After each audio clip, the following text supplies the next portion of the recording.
If someone told me 6 months ago that my fake boyfriend would end up being the guy who ruined my life and saved it in the same breath, I would have laughed in their face. But here we are. Me, standing in a filthy back alley of New York, rain soaking through my coat, heart racing like I'm about to confess to a murder I didn't commit in him. A cop who should have never stepped into my world, looking at me like I'm both a suspect and the only person he wants to kiss. It wasn't supposed to be real. At least, that's what he promised me when this whole disaster started. I first met Detective Ryan Cole on a Thursday morning that smelled like stale coffee and city exhaust. I was 26, a freelance journalist scraping pennies together, and too proud to ask my parents for help. The police precinct was the last place I wanted to be, but a source had tipped me off. A string of disappearances in Brooklyn, all young men, all queer, and all ignored by the press. I had been chasing this story for weeks. My gut told me there was something bigger than a few missing persons reports the cops brushed under the rug. And then Ryan walked into the room. He wasn't in uniform, but he didn't need to be. His presence screamed authority. 6 feet of controlled muscle, short-cropped, dirty blonde hair, a jawline that could have been carved from stone, and eyes that pinned me in place like I was under interrogation even when I hadn't opened my mouth yet. He was the kind of man people turned their heads for, the kind of man who got what he wanted simply by existing. And unfortunately for me, what he wanted was my cooperation. "You're Alex Rivera?" His voice was deep, firm, and way too sure of itself. "Depends who's asking." I shot back, more defensive than I meant to be. He smirked, like he'd already figured me out. "Detective Cole, NYPD. I heard you've been sniffing around my case." "Your case?" I raised an eyebrow. "Last time I checked, those missing men belonged to their families, not you." He didn't even flinch. Instead, he leaned closer, dropping his voice so low it made my stomach flip. "If you want to find them alive, you're going to need me. And if I want to catch the guy behind this, I'm going to need you." That was the start. I told myself 1,000 times I should have walked away. Ryan Cole was trouble with a badge and handcuffs, and I had spent my whole career avoiding entanglements with cops. But then he laid out the plan. The suspect, a wealthy nightclub owner with a taste for young men, had a pattern. He targeted couples, specifically those that seemed vulnerable, one partner tough, the other softer, easier to manipulate. Ryan couldn't get close to him as a detective. But a new face on the scene, a pair that looked convincing enough to be bait, that might work. Which is how I ended up fake dating a cop. "You'll be safe," Ryan had assured me that night in his apartment, where he laid out photographs, timelines, maps on his kitchen table like it was normal to mix murder with takeout Chinese. "You just have to play your part. He can't suspect we're undercover. You'll be my boyfriend. That's it. That's it," I repeated, incredulous. "Ryan, people are disappearing. You think holding your hand in public is going to make this guy confess?" He gave me a look, sharp, calculating, but softer at the edges, almost pleading. "Not confess. Expose himself. Trust me, Alex. I'll keep you safe." It was the way he said it, like it wasn't just a professional promise but something deeper, something he hadn't meant to let slip. Against every instinct screaming at me, I agreed. The first time we walked into that nightclub together, his hand on my waist, his body pressed against mine like we'd been together for years, I thought my heart would beat straight out of my chest. The lights were low, the music pounding, the air thick with sweat and smoke. Men brushed past us, laughing, grinding, kissing like the world outside didn't exist. But all I could focus on was him, Ryan, his breath warm against my ear, his voice steady as he murmured, "Relax, he's watching us. Just trust me." And God help me, I did. It should have been just an act. Pretend touches, pretend smiles, pretend whispers that looked intimate from across the room but meant nothing. But the problem was, it didn't feel like nothing. Not when his fingers curled around mine like he didn't want to let go. Not when his gaze lingered too long, like he was memorizing the curve of my mouth. Somewhere between the stakeouts and the staged dates, the line blurred. I hated him for it.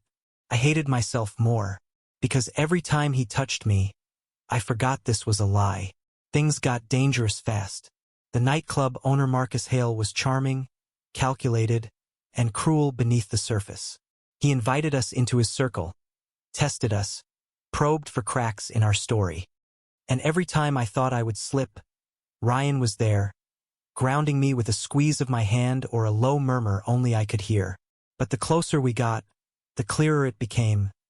Marcus wasn't just targeting random men. He had a list, a purpose, and somehow I was on it. Ryan tried to pull me out then. He told me it was too dangerous, that he'd find another way. But by then it was too late. Marcus already knew my name. The night it all came crashing down.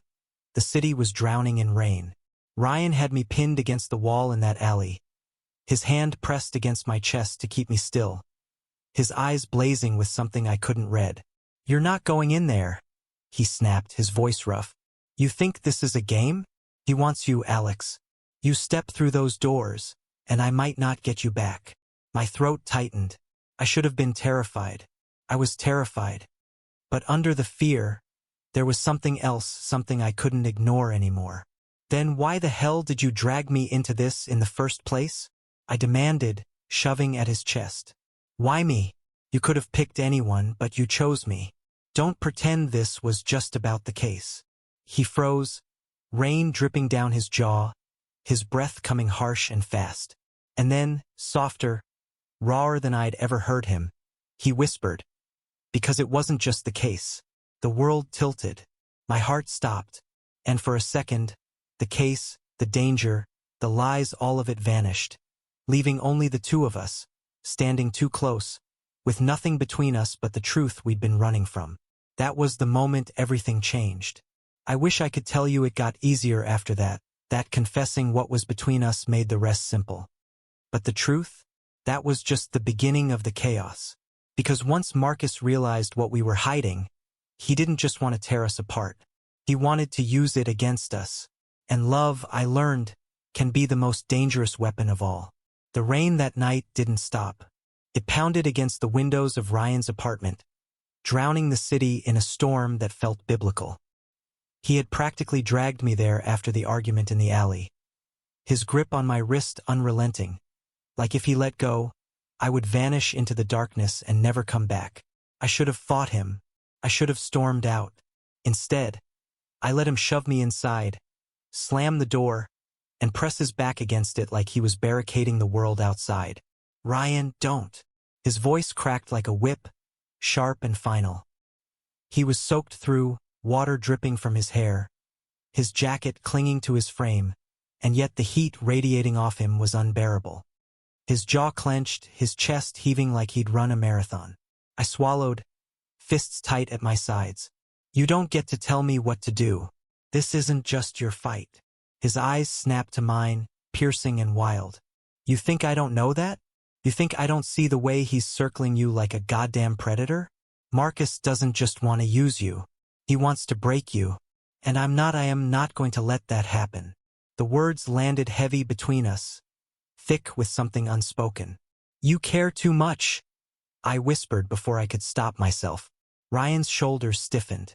"And that's a problem?" "Yes." My chest ached with the admission. Because this was supposed to be fake. His expression shifted, torn between anger and something softer, something devastating. He took a step forward, then another until there was barely a breath between us. "You think I planned this?" His voice was low now, rough with emotion. "You think I wanted to feel like this about you? Christ, Alex." I told myself 100 times to keep the line clear. But every time you look at me, every time you open that stubborn mouth of yours. He cut himself off, dragging a hand through his wet hair like he could shake the words out of existence. And me? I was frozen, torn between running and closing the distance myself. Because the truth was, I had wanted this. Maybe not the case, maybe not the danger, but him. I had wanted him in a way that terrified me. "Ryan." My voice cracked. That was all it took. He moved like a man starved, one hand cupping the back of my neck, the other gripping my waist as his mouth crashed against mine. The kiss was fierce, messy, desperate. It wasn't gentle, wasn't cautious, it was years of restraint snapping in half. A confession carved into the space between our lips. I kissed him back like drowning, clutching his jacket, pulling him closer until there was no space left to hide. The storm outside raged, but inside, all I could feel was him, the heat of his mouth, the strength in his arms, the way he held me like he was terrified I'd disappear. It was reckless. It was wrong. It was inevitable. Later, when we broke apart, breathless and raw, the reality hit like cold water. "We can't do this," I muttered, forehead pressed to his chest. Ryan's arms tightened around me, like he could lock me in place. "We already did. This will get us both killed. Then I'll die before I let anyone touch you." His voice was deadly serious, the kind of vow that felt carved from bone. I looked up at him, searching for the lie, but found only truth. And it scared me more than Marcus ever could. The days that followed blurred into a dangerous game of cat and mouse. Marcus was circling closer, inviting us deeper into his world. Lavish dinners, private parties, whispered questions that tested the cracks in our story. Ryan played his part flawlessly, the protective boyfriend, possessive but tender, eyes never leaving me in a crowd. And me, I played mine too well, because every laugh, every touch, every stolen glance we pretended for Marcus felt less like acting and more like breathing. One night, Marcus cornered me alone on the balcony of his penthouse, the city glittering beneath us. His smile was sharp, his hand brushing mine just a little too casually. "You're a lucky man, Alex," he said smoothly, eyes glinting with something predatory. "Ryan's intense, dangerous even, but he seems to love you very much." The word love sent a shiver down my spine. "Yeah," I forced out, heart hammering. "He does." Marcus leaned closer, his voice a velvet trap. "Be careful. Men like him don't always know the difference between love and obsession." Before I could reply, Ryan appeared at my side, his arm wrapping around my waist in a move so natural it almost fooled me. Almost. "Everything okay here?" His tone was light, but his grip was steel. Marcus only smiled, lifting his glass. "Perfect. Absolutely perfect." But his eyes lingered on me too long, like he'd already decided I was his next prize. The tension between me and Ryan only grew. Nights ended with us pressed against each other, mouths bruised from kisses that felt like confessions. Days began with silence, both of us pretending this wasn't spiraling out of control. But one morning, I woke to find him sitting at the edge of the bed, his back to me, his shoulders heavy with something unspoken. "You should walk away," he said without turning. The words sliced through me. "Excuse me? You've done enough. More than enough. If Marcus comes for you," he broke off, fists clenched. "I can't protect you forever." I sat up, anger flaring. "So what? You use me to lure him out, and then you dump me like a broken tool? That was the plan, right?"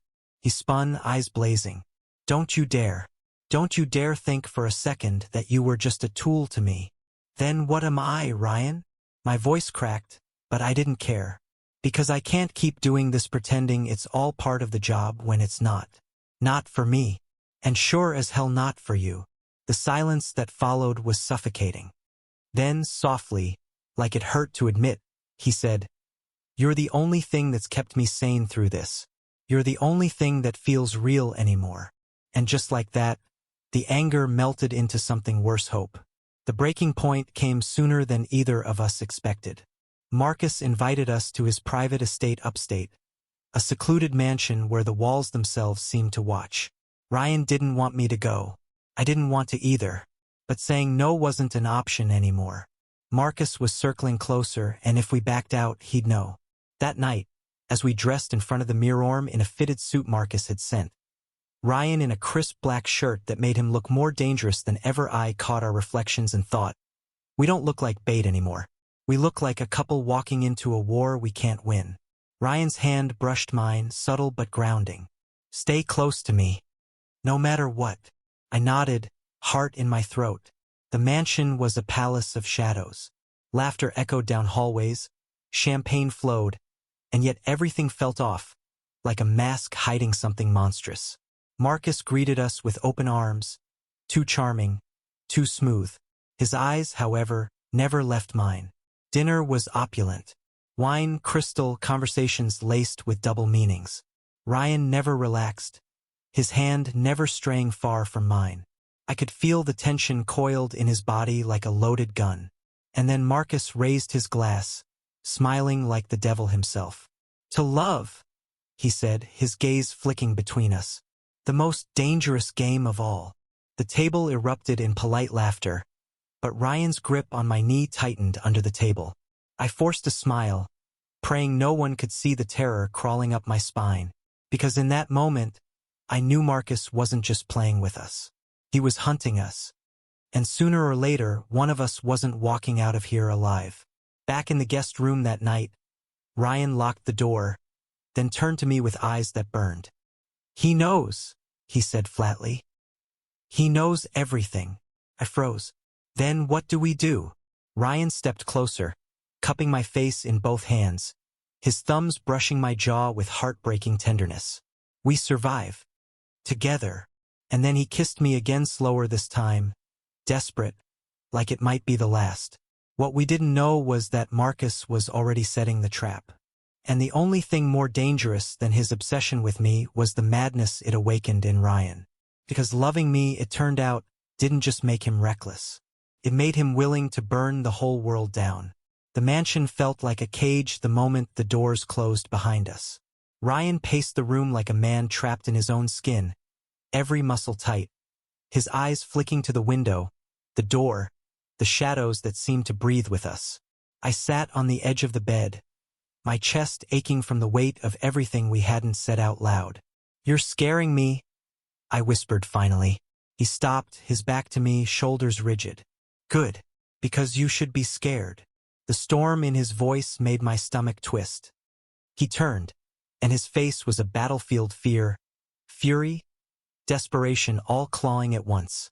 "Marcus isn't playing anymore," Ryan said, each word clipped. "He's testing us, watching how far we'll go for each other. He knows we're not just some random couple. He knows I'd kill before I let him touch you." The word kill hung between us like a gun on the table. I stood, closing the space, forcing him to look at me. "And what happens when he figures that out completely? What happens when he uses me to break you?" His hands shot up, gripping my arms so tight it hurt. "Then he'll see what happens when I lose control." The honesty in his eyes scared me more than Marcus ever could. Ryan wasn't bluffing. He would burn this mansion to ash if it meant keeping me safe. And part of me, God help, wanted him to. The next evening, Marcus gathered everyone in the grand hall. The chandeliers blazed, champagne glasses glittered, and the air buzzed with tension disguised as luxury. Ryan stood beside me, hands steady at the small of my back, but I could feel the pulse racing beneath his skin. Marcus smiled like a king addressing his court. "We're here tonight to celebrate devotion, to honor those who would give everything for love." His gaze slid to me, lingering too long. "Some of us are willing to bleed for it." The crowd chuckled politely. I felt bile rise in my throat. Then Marcus raised a hand, and two men dragged something into the room, a chair, metal, cold, with restraints gleaming under the light. Ryan stiffened. Marcus's voice was silk. "Let's play a game." I froze, realizing what he meant before anyone else did. He wanted to break us in front of everyone. Ryan reacted instantly. His arms slid around my waist, pulling me close, his lips brushing my temple in a gesture that looked tender but was a command. "Don't move. Don't speak." "Marcus," Ryan drawled, his voice casual, mocking. "What is this? Some twisted party trick?" Marcus's smile sharpened. "Not a trick. A test. If what you two share is real, you'll prove it." The room was dead silent, every guest watching, eager for blood masked as entertainment. Marcus pointed at me. "Sit him down." Ryan stepped in front of me like a wall. "Not happening." Marcus tilted his head. "Refusal means you're hiding something. And if you're hiding something, well..." He snapped his fingers. A door opened at the side of the hall, and two guards appeared, dragging a young man who looked half dead, beaten and terrified. My stomach dropped. One of the missing men. Marcus's grin widened. "You see, Detective, I know exactly who you are. The blood drained from Ryan's face. "You thought you could play me," Marcus purred. "Pretend to be lovers, lure me in. But the thing about pretending is, it doesn't last. So here's the deal. You sit your pretty little boyfriend down in that chair, or I slit this boy's throat right here." The hall spun. My breath caught. Ryan's fingers twitched near his side like he was fighting the urge to go for his gun. His jaw clenched so hard I thought it might shatter. "Ryan?" I whispered, clutching his sleeve. "Don't." But I knew him too well. I saw the war behind his eyes. Duty versus love. Cop versus man. And love was winning. What happened next wasn't planned. It wasn't even rational. Ryan lunged. 1 second Marcus was smirking. The next he was flat on his back. Ryan's fist colliding with his face. Over and over, years of rage and restraint breaking loose. The hall erupted, guests screaming. Guards rushing forward. "Run!" Ryan roared at me, blood spattering his shirt. But I couldn't. My body wouldn't move. All I could see was the man I thought I knew, unraveling before my eyes. Ryan was an animal. Every strike a vow, every punch screaming. "You don't touch him. You don't take him from me." The guards piled on him, 3, 4, 5 at once. He fought like hell, but even he couldn't hold them all. They slammed him to the floor, fists and boots landing. "Stop!" I screamed, shoving through the chaos, trying to reach him. A hand caught my hair, yanking me back. Marcus, blood streaming down his mouth, smiled through it all. "You see, Alex?" he hissed, dragging me close. "He's already lost his mind for you. That's not love. That's madness." Ryan bellowed my name, thrashing like a man possessed, eyes blazing with something primal. For the first time, I believed Marcus might be right, because this wasn't just love anymore. It was obsession, and it was going to get us both killed. Hours blurred after that. They locked Ryan in the cellar, chains around his wrists like he was some rabid beast. Marcus kept me close, parading me like a prize he'd stolen. The rescued boy was dragged away. I didn't even know if he was alive. Marcus whispered lies in my ear, stroking my hair, feeding me poison. "He'll break, Alex. Men like him always do. And when he does, you'll see how fragile your little fairy tale really is." But every time I caught Ryan's eyes across the room, chained and bleeding, I saw no fragility. I saw fire. And I knew if I didn't stop Marcus soon, Ryan would destroy everything, including himself. That night, Marcus made his move. He ordered me brought to the cellar, a cruel smile twisting his lips. "Let him watch," he said. "Let him see what it means to love someone he can't protect." The guards shoved me inside, the door clanging shut. Ryan was on his knees, chains cutting into his wrists, blood streaking down his face. He lifted his head when he saw me, and for a moment, the madness softened. "Alex," he rasped, his voice broken but steady. I fell to my knees in front of him, tears blurring my vision. "I'm sorry. This is all my fault." His forehead pressed to mine, chains rattling as he tried to hold me. "Don't you dare say that. If anyone's to blame, it's me. I should have never dragged you into this." I shook my head, clutching his shirt. "Ryan, listen to me. If we're going to survive this, you can't lose yourself. You can't give him what he wants." He let out a bitter laugh, low and dangerous. "What he wants is you. And I swear to God, Alex, if he touches you." His words cut off as the door opened. Marcus stepped inside, slow, deliberate, savoring every second. "Beautiful," he murmured, eyes glinting. "Two men bound by desperation. You can feel it, can't you? That edge between love and madness. It's intoxicating." Ryan growled, straining against his chains. "Come near him and You'll what?" Marcus smirked. "Kill me? You've already proven that. But I want more. I want to see just how far you'll fall for him." And then he pulled a knife. The blade gleamed in the dim light as Marcus crouched, pressing it against my throat. My breath hitched, heart stuttering.